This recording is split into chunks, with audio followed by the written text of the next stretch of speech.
Welcome everyone to the Path of Awakening Buddhist Center course on the Bodhicharya Avatara, the way of the Bodhisattva. So it's actually, the full name is the Bodhisattva Charya Avatara, Entering the Path of the Bodhisattva by Shantideva.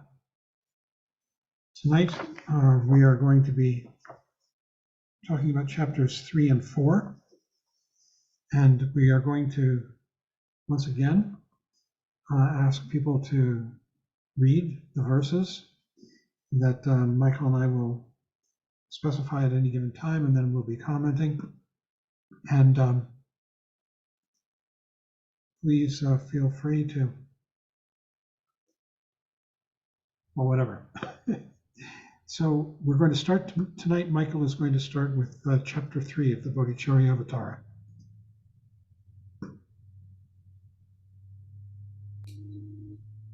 Okay, so welcome everyone.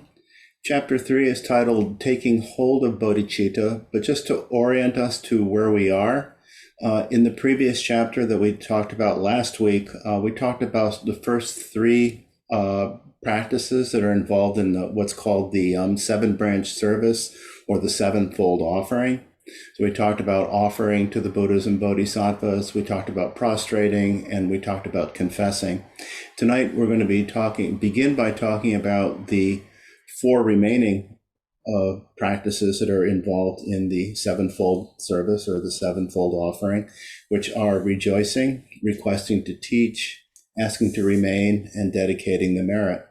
And with all of these, what we're working on doing is accumulating the merit, accumulating the openness, the sensitivity, the willingness, the clarity, whatever you want to call it, to be able to experience our inherent bodhicitta.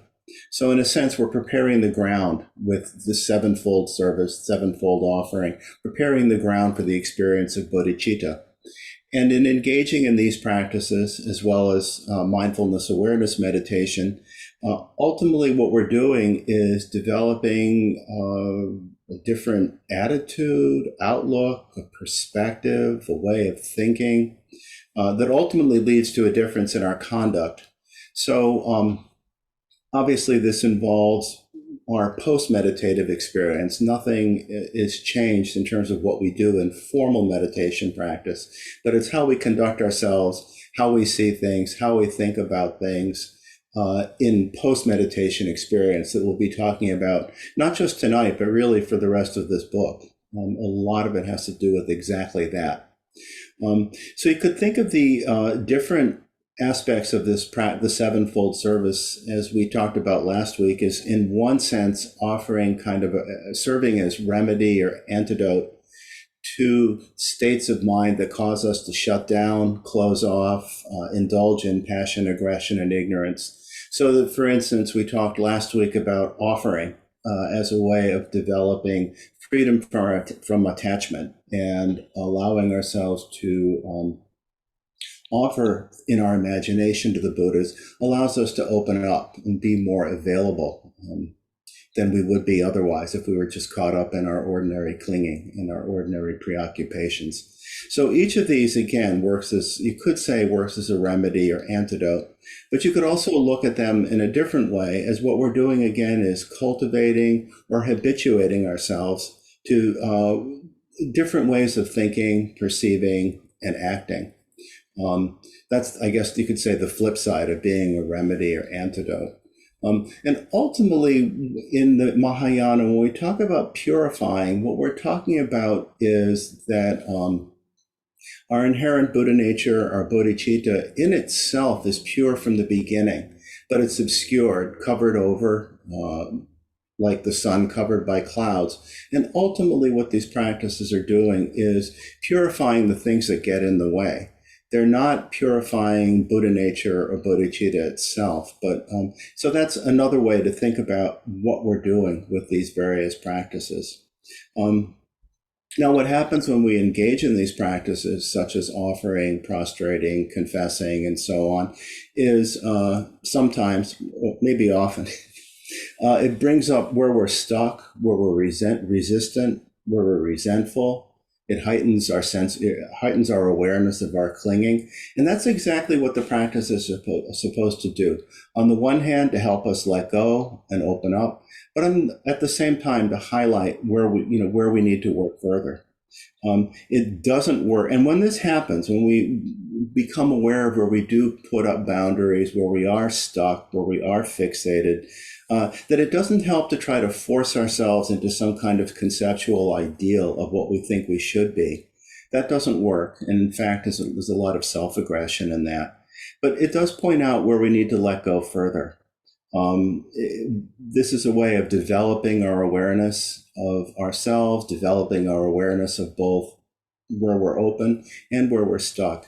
As it will say in this chapter, we work step by step. It's an important part of this, that we work step by step, that we're developing gradually. And ultimately, what it really comes down to is, again, not some kind of conceptual ideal of what we think we should be, but more in a much more simple way, what we learn right from the beginning in our meditation practice, how we can be open right in the moment, and then what can we do right in the moment. So it's in the moment awareness that ultimately makes a difference. And for that reason, I just wanted to read an excerpt from Joseph Goldstein's book, The Experience of Insight, where he presents a chapter on developing generosity, which is another part of what we'll be talking about tonight, and describes different levels of generosity, up to what he called kingly generosity, where we give away everything that we have, and gives us an example, a story from one of the Jataka tales, which are Jataka tales are stories of the Buddha before he attained enlightenment, from the different lifetimes that he had. In some cases, his lifetimes as an animal, and in others as human being, and describes one in which he feeds and basically sees a starving tigress and leaps down so that the tiger can actually consume him and nurture her cubs. So the person after this talk asked the question, I see a conflict between being a kingly giver, in other words, giving away everything, and being secure in the world. And I think the answer is helpful in terms of having a sense of how we work step by step. So I want to read the answer. The cultivation of kingly giving does not necessarily mean that we go out and give everything away. It means giving with a great openness appropriate to the situation. We have a certain responsibility to ourselves to keep things together so we can continue the practice and cultivate the factors of enlightenment. The level of giving will very much depend upon the particular evolution of mind. There should not be an image of how one should be giving and then trying to live up to that image.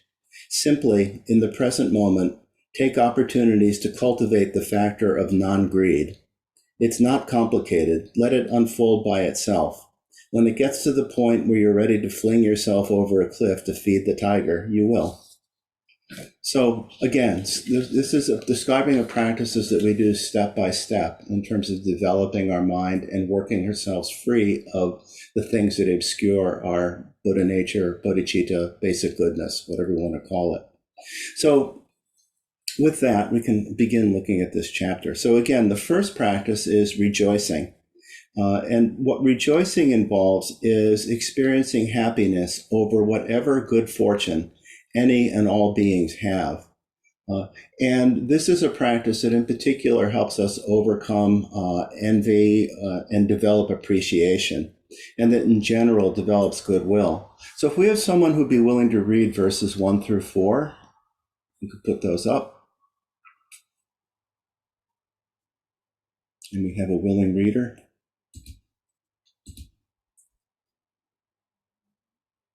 Okay, so Philip will read, and then maybe Tripp can read the next set. All right, so we need the screen share.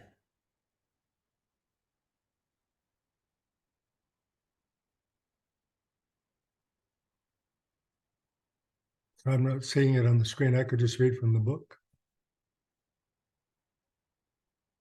Will we be able to share it? Well, if it comes to that, that's what we'll do, but let's wait just a moment.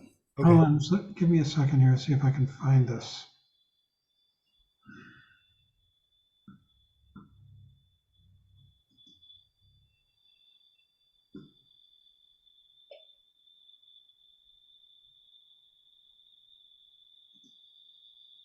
So, well, it's getting ready to be displayed. The idea is to actually, as we listen to these verses, to actually think about taking joy in whatever good fortune, whatever positive things happen to sentient beings.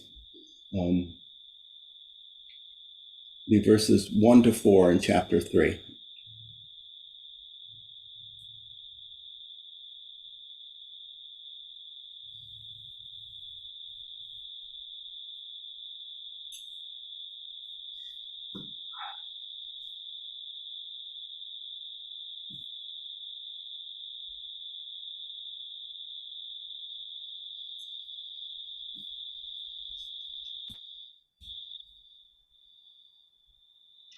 Sorry, my computer just is not behaving.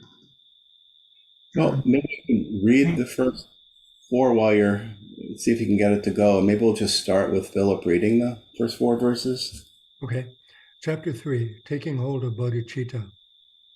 Verse 1, with joy I celebrate the virtue that relieves all beings from the sorrows of the states of loss, exulting in the happy states enjoyed by those who yet are suffering. I revel in the stores of virtue, cause of gaining the enlightened state, and celebrate the freedom won by living beings from the round of pain. And in the Buddhahood of the protectors I delight, and in the grounds of realization of the Buddha's heirs. Their enlightened attitude, an ocean of great good that seeks to place all beings in the state of bliss, and every action for the benefit of beings. Such is my delight and joy. Okay. If people have the book, they could turn to here we go. You go back to the first verse. Yes. Okay, so taking hold of bodhicitta. So the first verse, with joy I celebrate the virtue that relieves all beings from the sorrows of the states of loss, exulting in the happy states enjoyed by those who are yet suffering. There are, as different schools of thought in the Mahayana and all kinds of different ways of classifying different kinds of experiences. What the first verse is talking about are those beings who are not involved in the study of Dharma that would free particularly from the false view of ego, but are capable of or who engage in actions that bring about rebirth in the higher realms, particularly the human realm or the God realm. So that's why it says from the sorrows of the states of loss refers to the lower realms, the hell realm, hungry ghost realm, and the animal realm. And it's through virtuous actions that one attains birth in one of the higher realms.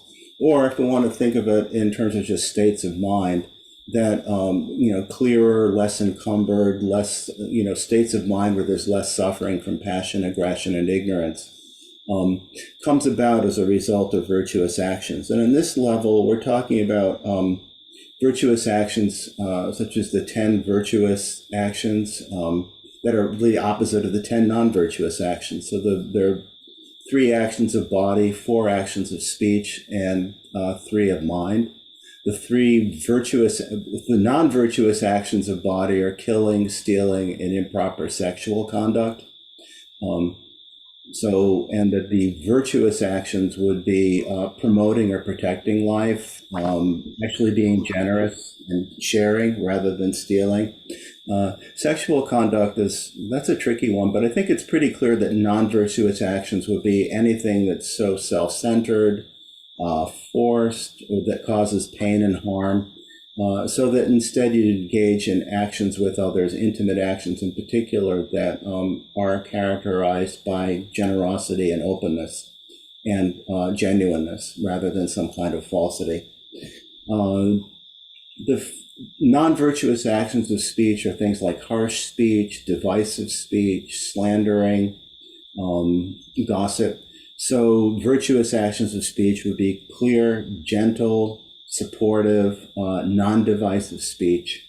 And then the non-virtuous actions of mind are, first of all, a covetous state of mind as opposed to a generous state of mind. a mind of ill will or aggression, wishing harm to others, as opposed to a state of mind where you wish to benefit or be, helpful to others. And finally, a wrong view is the which basically refers to not understanding or not believing in cause and effect, not believing in karma, because ultimately it's some understanding that our actions have results that leads to clarity about what's virtuous and non-virtuous. So in this first verse, what Shantideva is talking about is taking joy in all beings, all good actions, and any positive results that come from those actions that sentient beings in any realm might experience. The second verse refers to practitioner of Hinayana Buddhism, the cause of gaining the enlightened state, in which freedom from at least 1.5-fold egolessness, as we've talked about before, that frees from the round of pain. The third verse refers to rejoicing in the merit of Buddhas, as well as when it says the realization of Buddha's heirs, all bodhisattvas on the path. And then the fourth refers to rejoicing in what actually brings about this benefit, particularly of Buddhas and bodhisattvas, the enlightened attitude, the aspirational bodhicitta, their enlightened attitude, a notion of great good, this wish to benefit all sentient beings and to bring all sentient beings to the state of enlightenment. So we rejoice in the merit of all these beings and all the good fortune, all the positive things that result from virtuous action, as well as action based, in particular action that derives from bodhicitta, from the enlightened attitude. The next verse, verse 5, refers to requesting to teach. Mark, do you want to read that one? Yeah, sure. Thanks. And so I join my hands and pray, the Buddhas who reside in every quarter. Kindle now the Dharma's light for those who grope, bewildered in the dark of pain. This is just again requesting to teach, which is the antidote to ignorance. That through studying the Dharma, we're able to, and understanding something of Buddhist practice, that we're able to wake up. And so we request the Buddhas, we request Bodhisattvas to teach us. Number 6 is asking to remain, which, Mark, could you read that one too? Sorry. Sure. I join my hands beseeching the enlightened ones who wish to pass into nirvana. Do not leave us wandering in blindness. Stay among us for unnumbered ages. So requesting to teach, asking to remain expresses our profound appreciation to the Buddhas and Bodhisattvas who have returned to teach us, to light the path of enlightenment, and helps us create a strong karmic connection as well. But mostly it's the real importance of understanding the appreciation of the opportunity that we're given to be able to study and practice the Dharma. So with the next set of verses, we'll actually be talking about dedicating merit, which overcomes self-absorption, self-cherishing. This is where Trungpa Rinpoche talked about letting go of possessiveness, letting go of personal territory. And it's important to note that this dedication of merit involves a real surrender. So it's not that we're simply giving away something vague, but we're actually giving away merit. We're giving away all the roots of good fortune in this lifetime, and for the greater cause of the enlightenment of all beings. So it's not transactional. It involves a real surrender. And it's the beginning really of understanding generosity, which will be one of the things that will cut through the rest of this chapter. So another reader? Looking to see whose hands are up. Trip, did you want to read? Sure. Right, if you could read verses 7 through 10. Okay. Through these actions now performed and all the virtues I have gained, may all the pain of every living being be wholly scattered and destroyed. For all those ailing in the world, until their very sickness has been healed, may I myself become for them the doctor, nurse, the medicine itself. Raining down a flood of food and drink, may I dispel the ills of thirst and famine, and in the eons marked by scarcity and want, may I myself appear as drink and sustenance.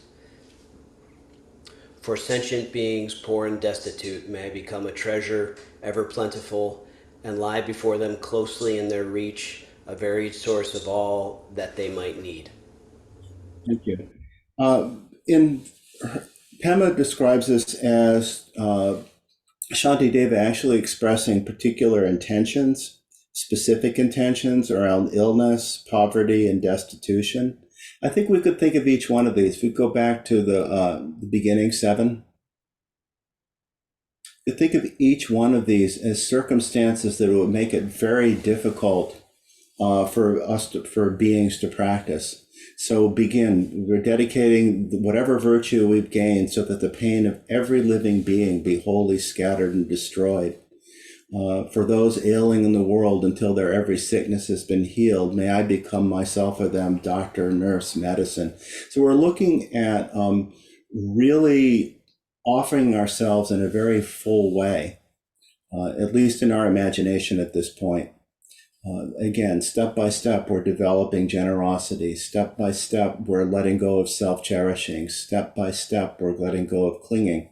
So we can imagine ourselves doing these things, and we can imagine beings benefiting from these things, in our practice.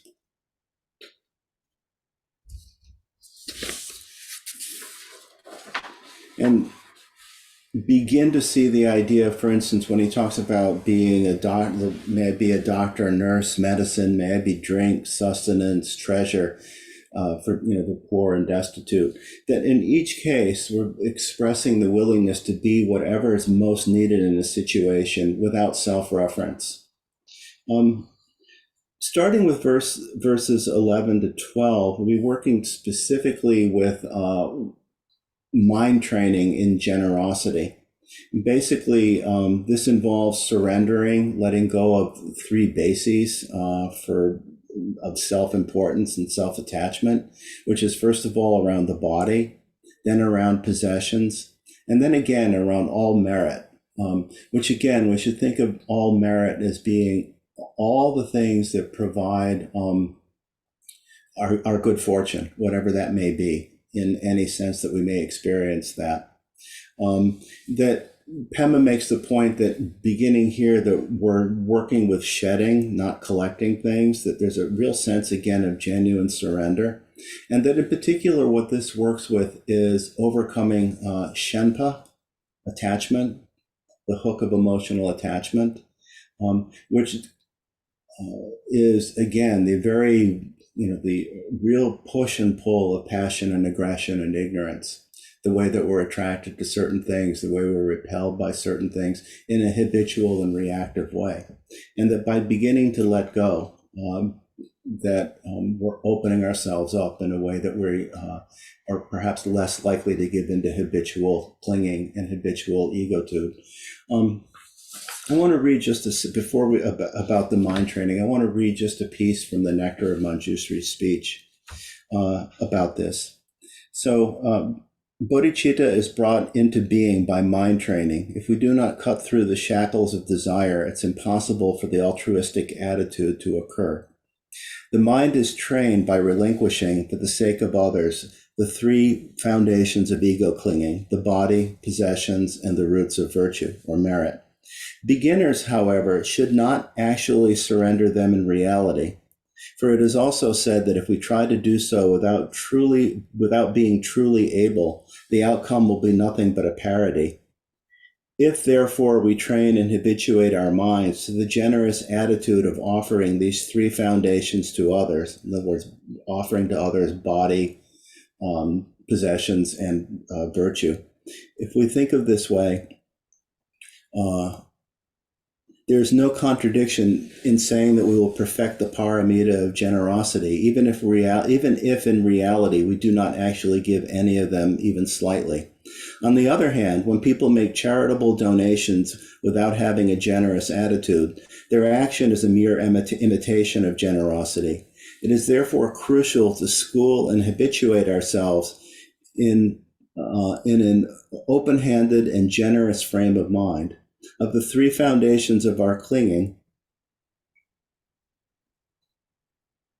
of the three foundations of self-clinging, the body is most important, for we cling to our bodies as ourselves or as our property, and we egocentrically seize upon possessions, enjoyments, and virtue as a means to secure our physical well-being in this and future lives.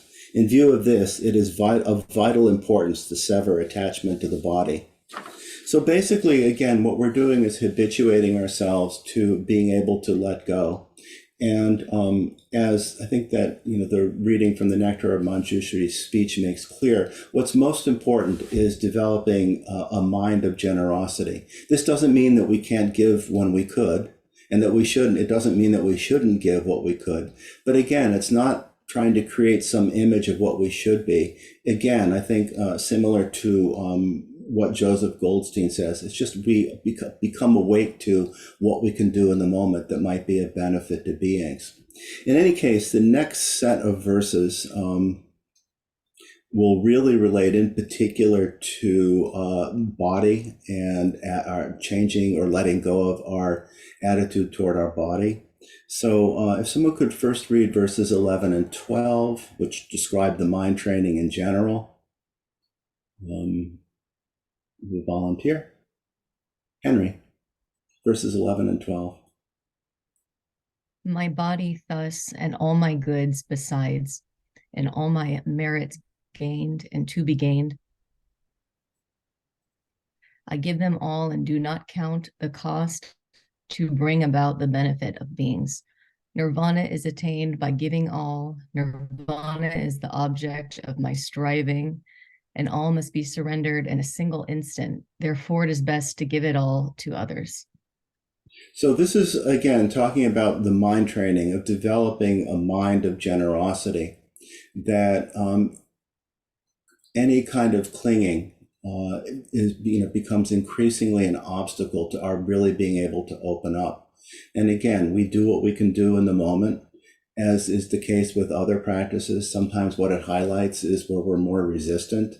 But in particular now, verses 13 to 17, we'll be talking about as working with or letting go of our attachment to body in some pretty stark terms. It's important to note that the purpose of what Shantideva is asking us to contemplate is not a practice of self-punishment, not a practice of self-hatred, but really is about letting go of all of the importance and attachment that we have to body. So if someone could read verses 13 to 17. Do you have a volunteer? Fred? This body I have now resigned to serve the pleasure of all living beings. Let them ever kill, despise, and beat it, using it according to their wish. And though they treat it like a toy, or make it the butt of every mockery, my body has been given up to them. Why should I make so much of it? And so let beings do to me whatever does not bring them injury. Whenever they may think of me, let this not fail to bring them benefit. And if it's in my regard, they have a thought of anger or respect, may these states always be the cause whereby their good and wishes are fulfilled. All those who slight me to my face or do to me some other evil, even if they blame or slander me, may they attain the fortune of enlightenment. Okay. So these are challenging verses. They really get us, I think, to look at how we're attached, what we're attached to. And I have to say, I find them challenging. But Pema in her book actually gives the example of people involved in some of the great nonviolent movements in the 20th century, the civil rights movement in the South. You could also think of the, Gandhi's nonviolent protest that led to the, independence for India. That these people were willing to take on all kinds of violence and not respond with violence, with a sense of leading to the greater good, and by overcoming aggression through nonviolence. So it's something to contemplate. It's as I say, these are challenging verses, I think, right here, and I think it's meant to do exactly that, to get us to look at what we're attached to. And again, there's all different kinds of contemplations we might make. Most typically, thinking again of the fact that with the body as well as with possessions, which I think will come up next, that at the moment of death, it will all go anyway. We'll have to let go of all of it anyway. And in fact, it's our attachment to the things of this life that make dying so powerfully painful. Which is not that it shouldn't be. We are attached to the people around us, but some ability to let go will become very important at that time. Someone could read verses 18 to 20. Judith?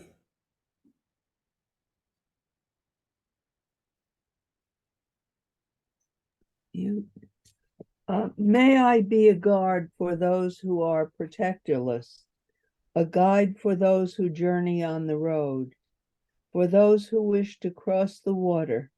May I be a boat, a raft, a bridge. May I be an isle for those who yearn for land, a lamp for those who long for light, for all who need a resting place, a bed. For those who need a servant, may I be their slave. May I be the wishing jewel, the vase of wealth, a word of power and the supreme healing. May I be the tree of miracles, for every being the abundant cow. So again, with these verses, again, our willingness to be whatever it is that beings need in order to experience happiness. But I'd also say that here, I think, again, we're letting go of self-concern, but also I think these verses in particular get at what's typically called the three types of generosity when we talk about the paramita of generosity. So the first is material generosity, giving away material goods. But the second one is what's called the generosity of fearlessness.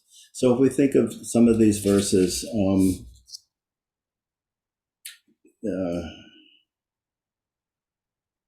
a lamp for those who long for light, for a resting place, a bed, an aisle for those who, for those who wish to cross the ocean. That all of these represent providing some kind of reference point, you could say, of fearlessness for people. And by being a guide, it's like offering the third type of generosity, which is a generosity of Dharma. So we're actually offering all three with these verses.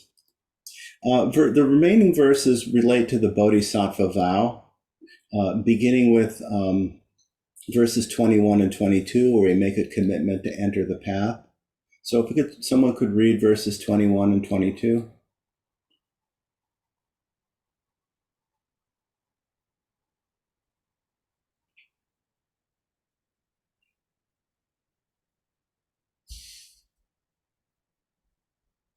Okay, Ed? Just like the earth and space itself, and all the other mighty elements, for boundless multitudes of beings may I always be the ground of life, the source of varied sustenance. Thus, for everything that lives, as far as are the limits of the sky, may I be constantly their source of livelihood until they pass beyond all sorrow. So here we have the commitment, again, to be whatever will sustain and support and help benefit sentient beings. The next two verses are the heart of the vow, verses 23 and 24. This is what's, typically, what's the actual taking of the vow of Bodhisattva vow. So again, we can have someone read verses 23 and 24 and really think about their meaning. I think with all of these verses, it's important to approach them with some heartfelt feeling, but also with some comprehension of what they mean. So if someone could read verses 23 and 24.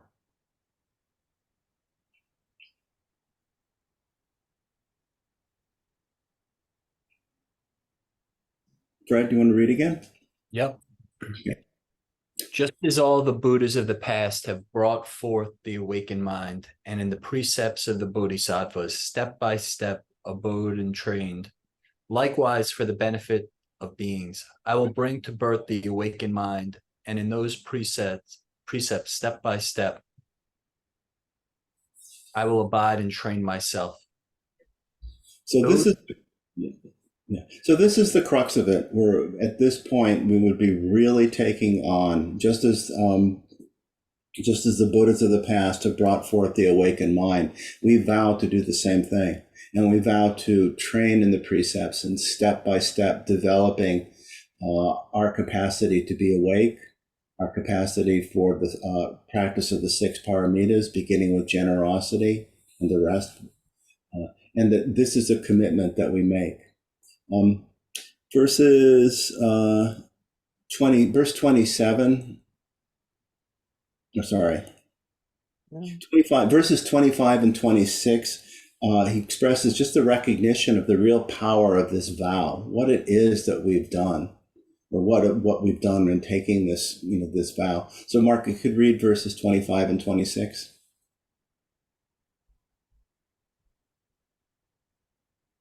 Yes, thanks. Those who thus, with clear intelligence, take hold of the awakened mind with bright and lucid joy, that they may now increase what they have gained, should lift their hearts with praise such as these. Today my life has given fruit. This human state has now been well assumed.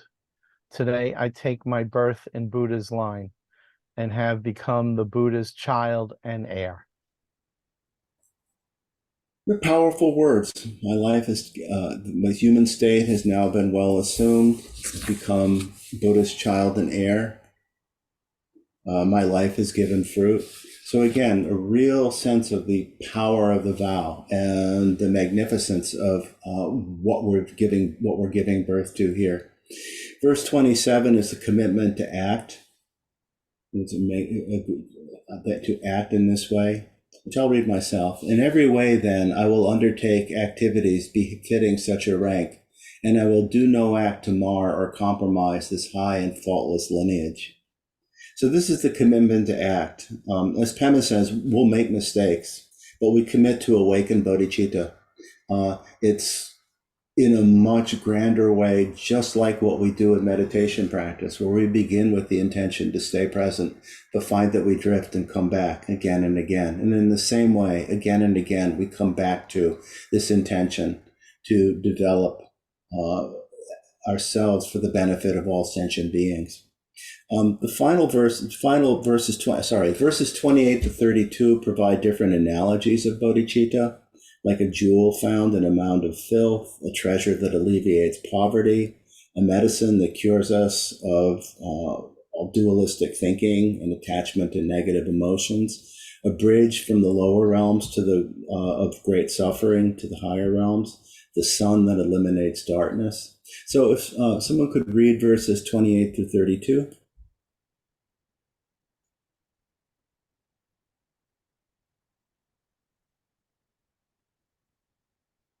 Miriam?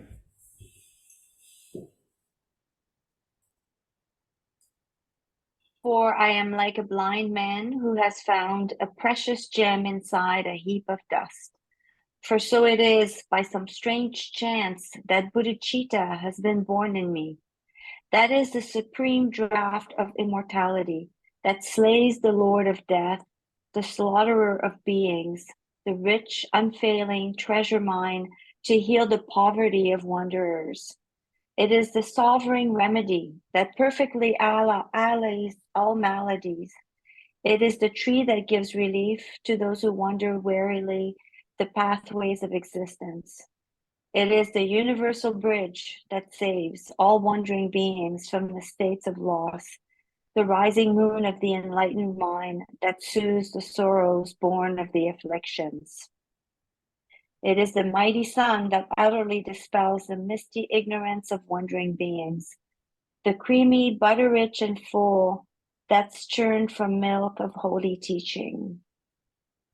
So again, as in the first chapter, we're being reminded of the real power and the beauty and the magnificence of bodhicitta and the world that opens up to us when we're able to habituate ourselves to this.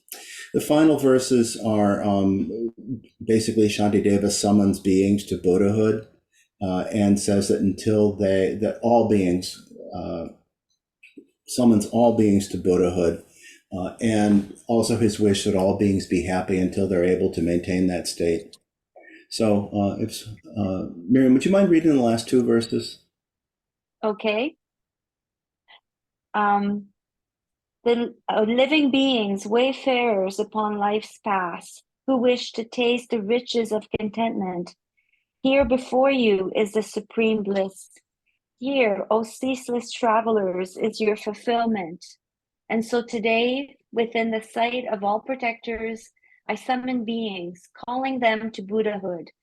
Until that state is reached, to every earthly joy, may gods and demigods and all the rest rejoice. So that's where he ends. And so today, within the sight of all protectors, I summon beings, calling them to Buddhahood, because the reality is all beings have the potential to experience Buddhahood. And as we realize this in ourselves, we begin to see this is true for all beings. And we wish that all beings would attain, the awakened state. So with that, we've completed chapter 3, and I'll turn it over to John for the next chapter on carefulness.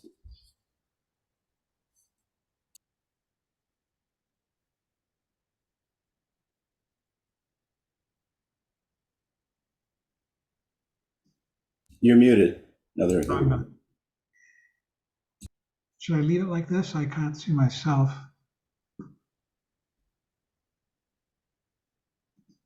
Can you You're hear, Spotlighted, John, so it's okay. can you hear me now? Yeah, Good. And should I leave it like this? I can't see myself, but we've got the text up. Yeah, we can see you. you're Oh, good. spotlighted. Okay. Okay. I can't. All right. I want to point out something from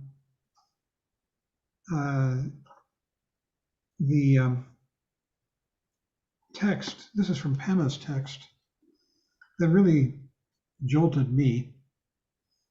And she's talking about verses 13 and 14. This body I have given up to serve the pleasure of all living beings. Let them kill and beat and slander it, and do to it whatever they desire. And though they treat it like a toy or make of it the butt of every mockery, my body has been given up to them. There's no use now to make so much of it. And she writes, see if I go back. When I first read these verses, I was appalled. And I think it is pretty appalling. It is. Yeah, it's shocking. I didn't want to consider going this far, nor did I feel it was wise to do so. From a Western perspective, this advice seems to feed right into the self-loathing so prevalent in our culture. But knowing that Shantideva's intention is always to support and encourage us, I looked past my initial aversion and discovered the wisdom of his words.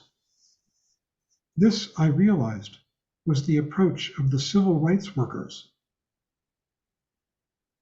And many of us are old enough to remember that. In order to benefit not only African Americans, but also their oppressors, they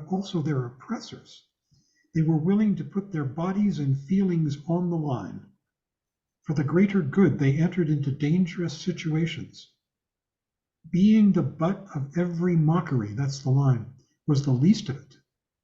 They knew they would be beaten, insulted, and perhaps killed, as some were. This is an example of Bodhisattva wisdom and courage. Yet these were just ordinary people who had given birth to the Bodhi heart. These verses describe what many famous Bodhisattvas were willing to go through.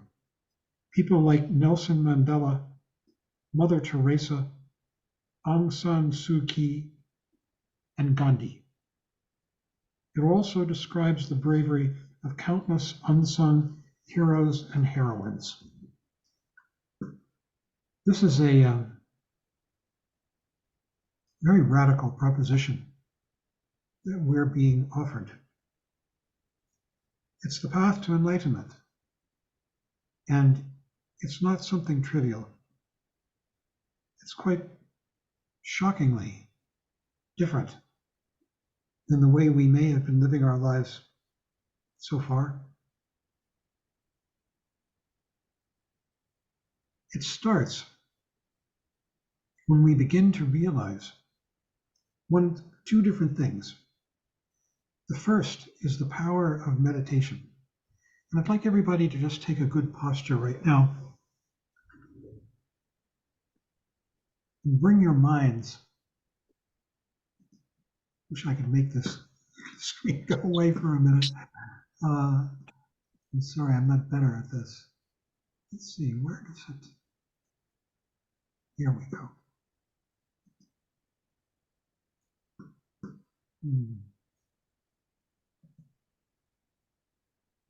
I want to see everybody for a second instead of this text.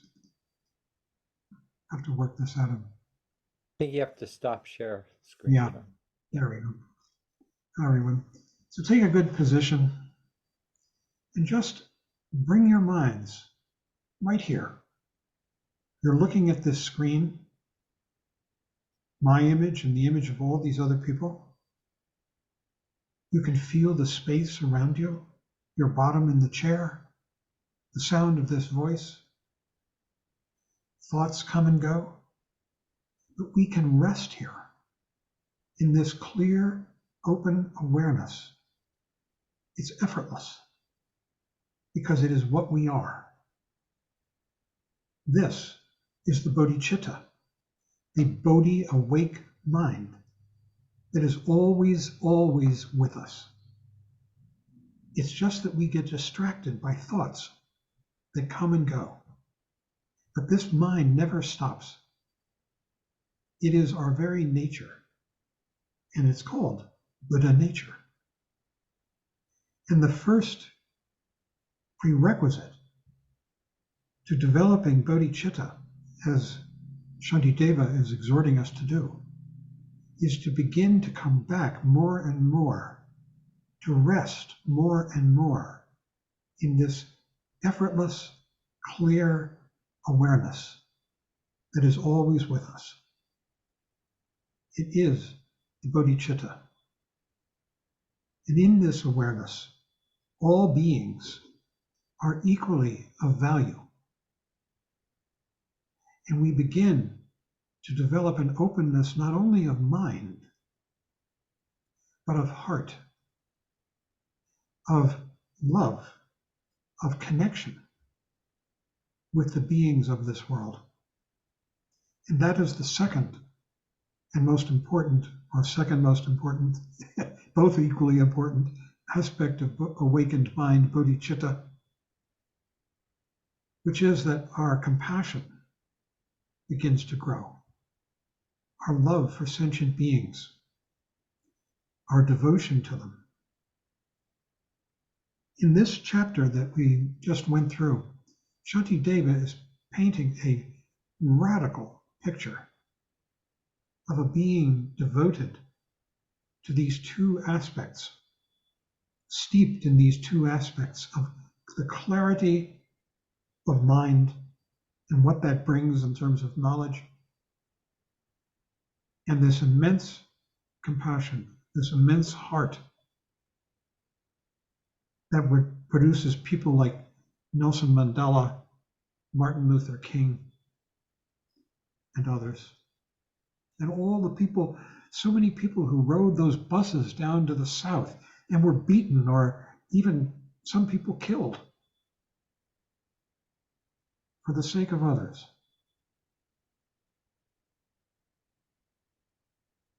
So this is a very radical, powerful prospect that we're being given.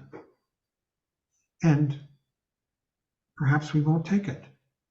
Perhaps we'll go on to live our lives going to movies, lost in entertainments, who knows what.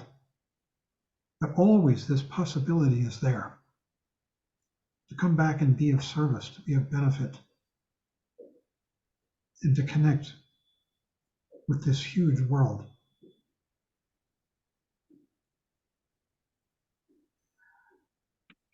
Michael, I'm wondering if we should do chapter 4 tonight. This chapter 3 was so rich and we could have a discussion. We're already at half an hour to go, pretty much. And if we should put off chapter 4 till next week. You have a thought? Maybe so. Well, we could see. We mean we could see. We'll see what people say. Oh yeah, all right. What do people say? Would you like to have a discussion about this chapter that Michael presented? Or should we go on into chapter 4? I think we should have the discussion. There's one voice. Yes, I agree. Yes, well said. Okay, let's do a discussion and see where this Yeah, goes. let's do that. I want to also recommend, there are these 2 books. Personally, I'm liking Pema much more than I am the Nectar of Manjushri's speech by Kunzang Pelden, which I'm finding more scholarly.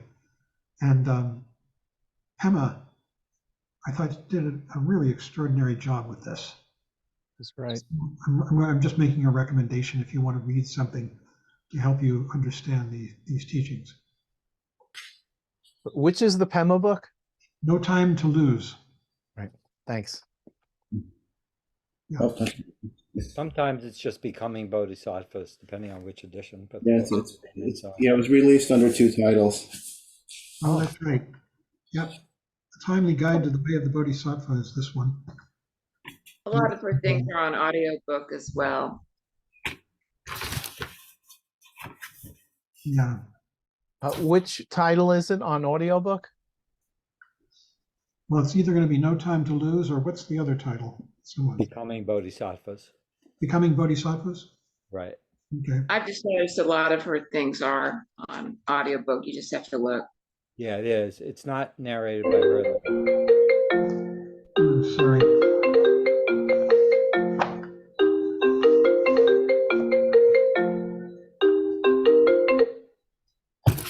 Sorry about that. Thought I had my phone turned off.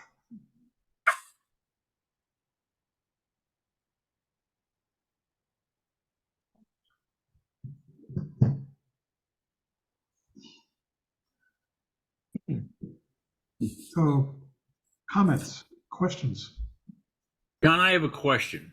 In the last comments you were making about Buddha nature and bodhicitta, are you saying they're equivalent? Was that the gist of what you were saying? Well, they're referring to different aspects of the same thing. Bodhicitta literally means awake mind. Right. Buddha nature refers to the fact it's talking about what we fundamentally are. And what we fundamentally are is this awakened mind. Thank you. Would you say, Michael? Yep, I would agree. Yeah, it's what we fundamentally are. It's right now. It's here everywhere. We just get distracted into dreams, thoughts, which are full of self-doubt in one way or another. We might doubt that we understand the teachings. We might doubt the truth of the teachings. We might doubt all kinds of things. But this fundamental awakened mind never stops. It's here. It's really our foundation. It is the very essence of our being. And it is awake. It just gets obscured by clouds of thought. But it's fundamentally awake, bodhicitta. Awake mind. Chitta is a word for mind.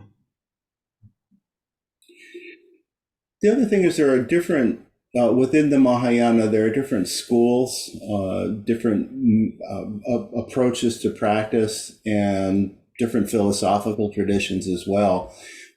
And sometimes you have different terms for the same thing, but they're essentially describing the same thing. Bodhicitta is usually presented as, especially relative bodhicitta, as something that is developed or cultivated. Buddha nature just is what it is. But bodhicitta, you could say, is especially relative bodhicitta is clearly an expression of Buddha nature. So in that sense, it's just different ways of talking about the same thing. Yeah, it has these two aspects, the relative and the absolute. The absolute is this clear, awake mind, and the relative is the intention to be of benefit to other beings. It also is described differently. What's the other twofold aspect, Michael? Of bodhicitta, aspiring and entering? Yes, aspiring and entering. Aspiring and active, yeah. Yeah. Aspiring is what we do. We say, yes, I'm going to meditate and achieve enlightenment. I'm going to be of benefit to other people. Entering is actually doing it. And the analogy I think they gave in one of the readings we had is you have an intention to take a trip, the intention, and then you actually get on the airplane and go. And now you're doing it. Those two aspects.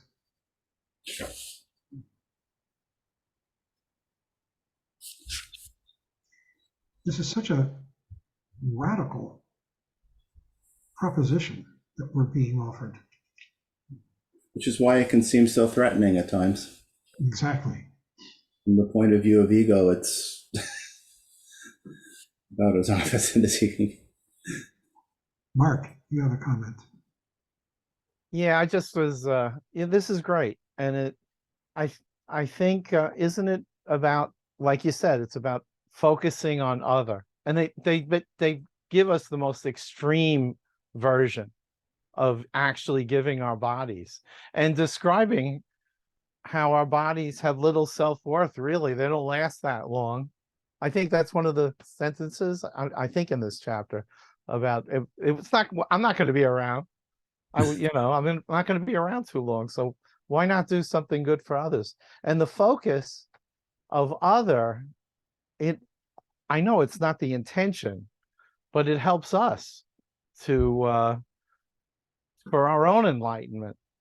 Even though I don't want to say that, I don't think it's because then it's I think I'm chasing spiritual materialism for my own, my own thing. But and that's not something that the Buddha would be. It would be something that we wouldn't want to focus on. That we want to focus on other. That's all. I thought it was great. Thanks, Miriam. Yeah, I just wanted to say, since we began that chapter, I kept being reminded of Francis de Assisi, who was a Christian saint, who professed the same thing, really. And so there's the prayer of peace for Saint Francis de Assisi, and the prayer goes like this: Lord, make me an instrument of your peace. Where there is hatred, let me sow love. Where there is injury, pardon. Where there is doubt, faith. Where there is despair, hope.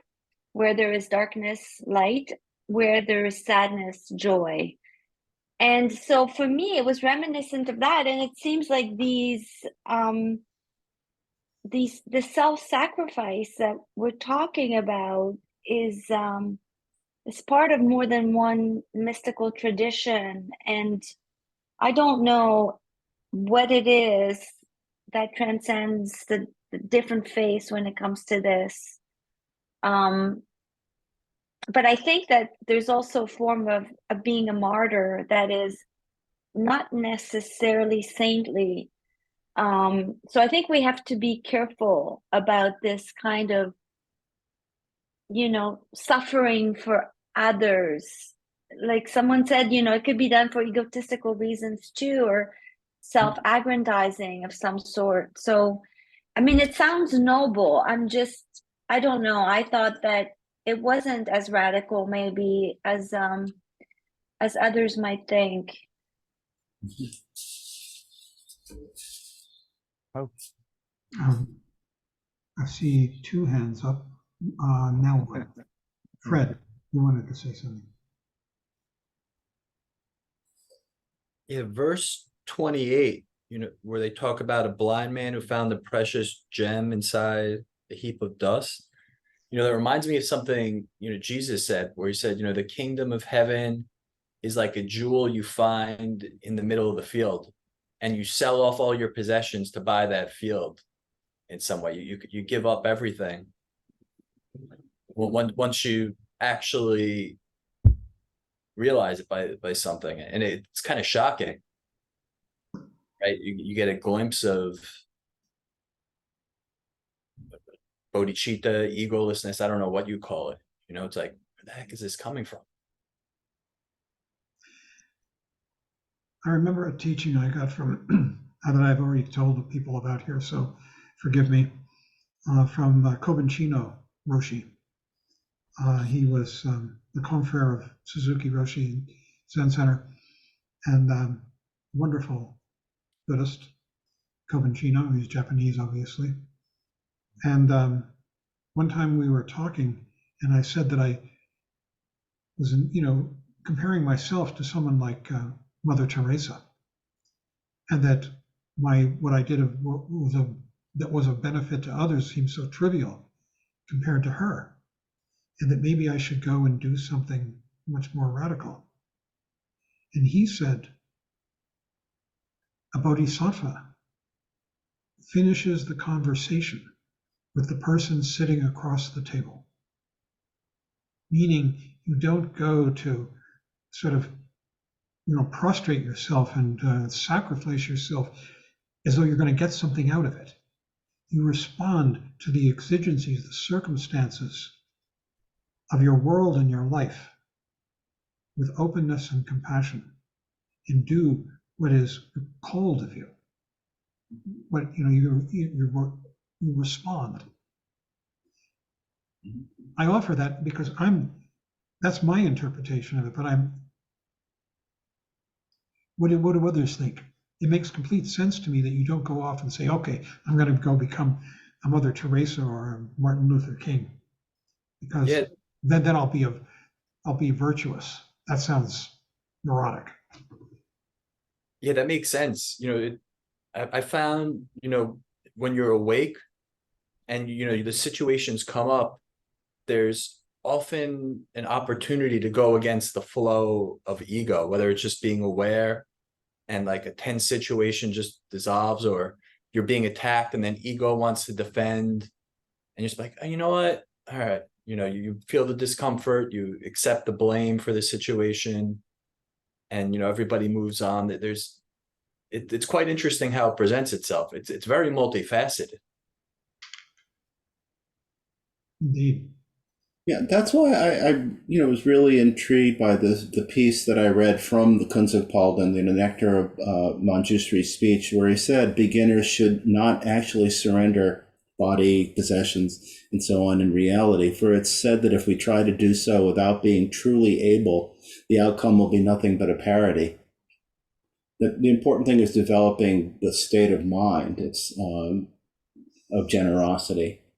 And then, if we can give something that's meaningful, we can do that. There's a series on NPR that I forget what it's called right now, but it's these meaningful moments in people's life. And some of them are so small in terms of what a person does, but the impact was so great. Like there was one where a person was literally on a bridge contemplating suicide. And I don't even think they were like literally in the act of jumping, but they were just there looking over the bridge, and somebody went by, some car going by, somebody yelled, "Don't jump." and they decided not to jump. It had impact. Somebody thought I was worth something, and that's just how they took it. For all I know, the person was mocking or making a joke, or maybe it was sincere. Who knows? But the point is that, we look, yeah, I mean, if we could do something great and grand like Gandhi or whatever, that would be wonderful. But a lot of times it's just these little things that we do in the moment that really make more of a difference than we know. Unless we think of those moments and when somebody said or done something for us, it's just, really made a huge difference. Anyway. Indeed. Ed, Antonio, you have your hand up? Yes, I thank you, everyone, particularly Miriam, for mentioning Francis of Assisi. I can't believe how coincidental it is that just this morning I took that particular Christian prayer, which is based on the concept of an external Lord, and translated it into something that we could use as Buddhists. So instead, where it starts with Lord, make me an instrument, I replace that with may I be, which is the exhortative phrase that we use throughout many of the chants and the prayers that we use. And I agree with you 100% that it expresses in spades what we strive for. And I think that leads to what I consider to be a verbal expression of bodhicitta and Buddha nature, really, in the four immeasurables, where two of them are what we describe as bodhicitta, loving kindness and compassion, but they're immeasurable loving kindness and compassion, never ending, and ultimately leading to immeasurable joy and immeasurable equanimity. And if that's not Buddha nature, I don't know what it is at this particular stage of my awareness. Yeah.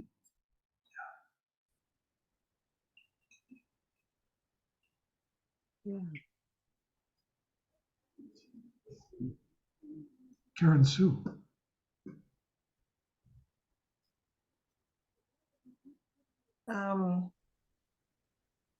You're right, John. This chapter is quite rich and quite full. And what really speaks to me is, may I become a treasure ever plentiful and lie before them closely in their reach, a varied source of all that they might need.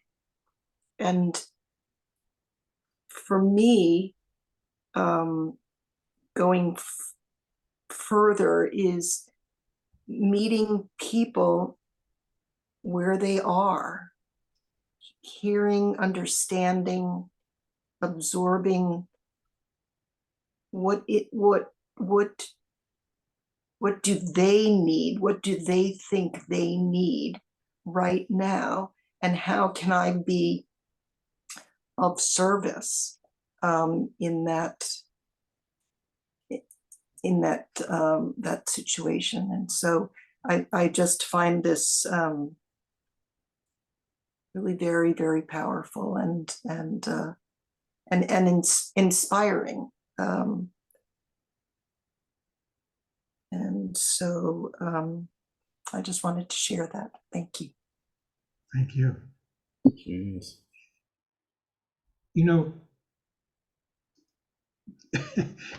Belatedly, I read this chapter and I'm inspired to reach out to people in my orbit who are suffering. And there are two in particular, I'm not going to go into who, but who are suffering from extreme illness, long term, ongoing, extremely debilitating. I think we all have opportunities to reach out to help people around us. And I think that Shantideva is encouraging us to do that. Trip. I think Henry was ahead of me, if she's still here. Thanks, Trip. I'm okay actually. I think the moment passed. If it returns, I'll raise my hand again. Thank you, though. Yeah, this conversation is very helpful with this chapter in particular, these chapters that are complicated. And Miriam, you raising the point about the parallels, and it prompted in me looking back how, at least the way that I was taught the Christian faith was really based around the role model of a martyr. I mean, that was what the message was: is sacrifice yourself. And so there's sitting here thinking about it, just two things kind of come to mind. There's almost a violence to martyrdom. And I don't know why that's occurring to me that way. There's an aggression, there's a violence, and there's not a thoughtfulness to martyrdom. Maybe I'll say it the other way, that in Shantideva, if I really do contemplate the message of really kind of taking on the suffering of life, it's a transcending rather than withstanding the pain and suffering of this world. And I don't know, I felt like I just kind of, it's a very different approach for me as a practitioner and emerging out of a Christian upbringing. And then I would also say that this is just a reminder for me, the importance of reading these words carefully and contemplating, because these words are so gross. I mean, they're in, and there's so much stigma that it can be misleading. But I don't know. I'll just say that when I really think about what we're talking about, it's a very, very different concept than what I was raised with as a Christian, and it's a far more. I feel like it's a more thoughtful, contemplative approach. And then the last thing I'll say is, Michael, you made a good point when you were talking about the chapter, the idea of taking into consideration or realizing that, cause and effect and karma to help guide us towards more virtuous actions. And I feel like that principle applies to this as well, in terms of sacrificing for others, taking on the world's suffering. It's thinking about the cause and effect in any given moment when you do see somebody suffering, and being present in a way that is thoughtful, taking into consideration your role in that person's suffering and what the cause and effect are. I don't know if that makes sense, but I felt like there was a parallel, or at least a connection between that concept and the idea of, maybe skillful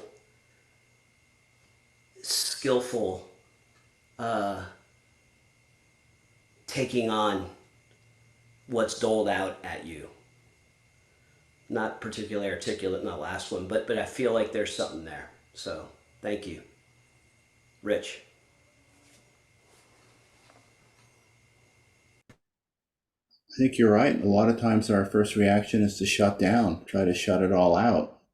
And there's a lot more in this book that we'll read about all the different things that we might be able to develop. But a lot of times it comes down to just recognizing the suffering and realizing that we don't have the ability to really be of benefit, to really help. And out of that, again, generating that wish that, may I develop the skillful means, may I develop the wisdom that, I could actually be helpful in situations. I think it's especially painful when it's someone close to us that we're not able to reach, but ultimately it's all beings. I think too that there are people around us who are suffering from one thing or another, and that we could, with very little effort and not much self-sacrifice at all, just reach out in friendship and communication to be a friend. Sometimes suffering isolates people, and they suffer alone in their room. And I think we have, at least I can see opportunities for myself to go be a friend to people who are my friends already, who have become isolated.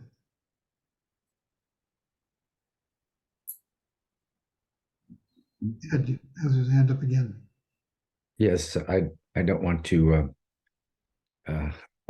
talk too much, but I did want to return to the point, John, you mentioned about Mother Teresa. Should we all abandon everything and go and work in charity? And I think that we have to realize that we are born into a particular place and time, and we have all developed different skills and different spheres. And we manifest bodhicitta in the spheres available to us at a particular time. And as you say, there are loads and loads of ways to do it. And you actually don't even have to look for opportunities. As your life develops, you will have more opportunities and perhaps less opportunities, but it's the bringing of the attitude to your interactions with people, maybe more interactions, maybe fewer interactions, that is really what I think we're striving for. Yeah. Dan, and then Meg, and then we'll close. Yeah, thanks. I just wanted to point out something interesting I just see about myself. It's not something I haven't known before, but every time I see it, it kind of seems new. And it's John, when you mentioned that we can just, look around and there are people, there are people suffering who are, just close, and we don't have to go far to look at them, to find them. It's like I automatically started thinking of one person and then a couple, and I found myself tightening up immediately. Like, I'm not going to do that, and that's I can see very clearly, the barriers and the obstacles. May not need all the reason, know all the reasons. I don't need to, but the Shenpa is there. That's the Shenpa for me. The triggering. It's kind of vengeful, spiteful. I don't want to help somebody who I feel, I don't like their behavior or whatever, whatever the case is. But so, in case anybody else could feel that little twinge of tightening. Well, that's very much part of the practice. Yeah. That's the practice right there. That's where the rubber meets the road, whatever you want to call it. Yeah. That's the part of the practice right there, is actually becoming aware. And it's good in this context. So thanks, everybody. Yeah. Meg, you had your hand up. I'm not sure if this is going to work, but I'm having some internet problems. But okay, does it just go without saying that a bodhisattva or a bodhisattva move doesn't get thanked or doesn't get appreciated? Like, if a bodhisattva doesn't get thanked for what she does, is that just kind of par for the course?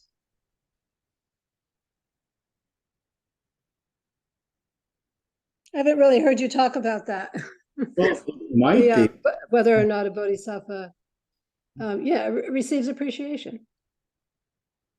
Like a bodhisattva might or might not, but the point is the bodhisattva isn't looking for thanks or appreciation. It's done with true bodhisattva intention because there's no being to either give or receive thanks to. But still, if it happens, it's nice, but there's not something to shun either, but it's not transactional in any way. It's transcendent. Yeah, I don't think it's transactional, but it can be full of friendship and more. It can be full So of you think going along the path of the Bodhisattva, at some point that the need for that just kind of drops away? the need for what? The Thanks. need for thanks. The recognition.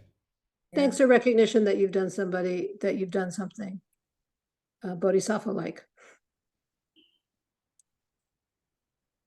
I keep thinking of Covancino saying, you just finish the conversation or continue the conversation with the person sitting across from you. And if they're no longer across from you, the conversation is over for a while anyhow. That it's really just, that's simple, that it's communication, it's flow, and at its best, it's a flow not only of communication, but of love. Right. Which is contained within communication. Friendship, even just friendship. Something that's simple. Thanks. Yeah. Well, shall we close with the closing chants? Trip, you're leading them, right? With discussion group tomorrow night, so hold those questions. Yeah, so next week we'll do chapter 4. Write them down, don't forget. Right, write down your questions. This material is so rich. Oh, and here is, I recommend Emma's book, No Time to Lose. And here is Kunzang Palden's book, The Nectar of Manjushri's Speech.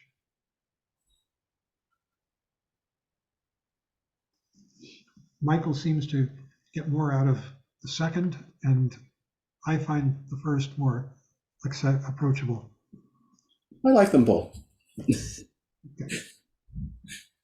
I like them both too. Okay, I'm going to put the chants up.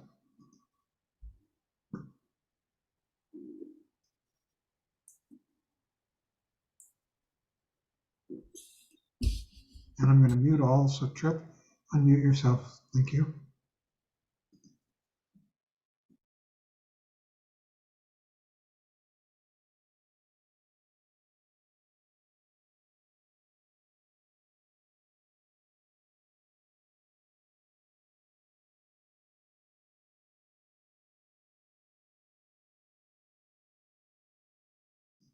Don't know if you're leading the chants, Trip, but we can't hear you. He says his connection dropped. Yeah. I got the bell.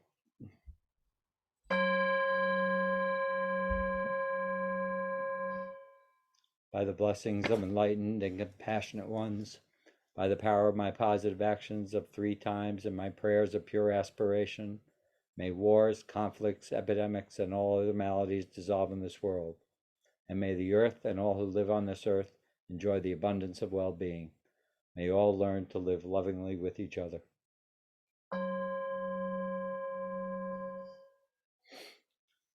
By this merit, may all obtain omniscience. May it defeat the enemy wrongdoing. From the stormy waves of birth, old age, sickness, and death, from the ocean of samsara, may I free all beings. By the confidence of the golden sun of the great East, may the lotus garden of the Rigden's wisdom bloom. May the dark ignorance of sentient beings be dispelled. May all beings enjoy profound, brilliant glory.